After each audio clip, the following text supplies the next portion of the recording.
আসসালামু আলাইকুম। আজকে আমরা একটা স্কুলের মাঠে এক ফিল্ডে আসছি যে এই একটা গাছ, বিশাল তেঁতুল গাছ।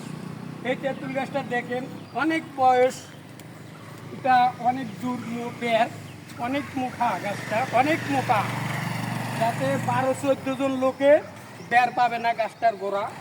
বিশাল গাছের পুরো একটা বিশাল তেঁতুল গাছ।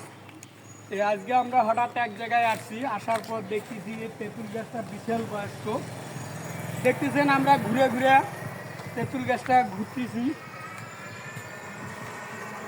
পুরো গাছটা আমরা দেখাটা হচ্ছে। এখন দেখেন এক এক ফেল গাছের মতো মোটা।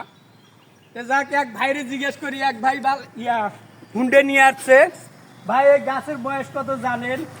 আমি জানি না ভাই, আমি মুরব্বীর মুখে শুনছি, এটা আমার দাদাও জানে না। ও, ওনার দাদাও এই বয়স কত গাছের তাও কইতে পারে নাই। তাহলে বুঝতে পারছেন গাছে কত বয়স হয়েছে। তো যাক, ভালো যদি লাগে অবশ্যই জানাবেন, লাইক কমেন্ট। এদিকে গাছটা পুরোটা দেখাচ্ছে, তো অবশ্যই যদি ভালো লাগে লাইক কমেন্ট করবেন এবং সবাই একটা করে গাছ লাগাই যাবেন, যাতে সবাই এরকমভাবে গাছের তলে বসে আর বিশ্রাম নিতে পারে। সবাইকে আসসালামু আলাইকুম।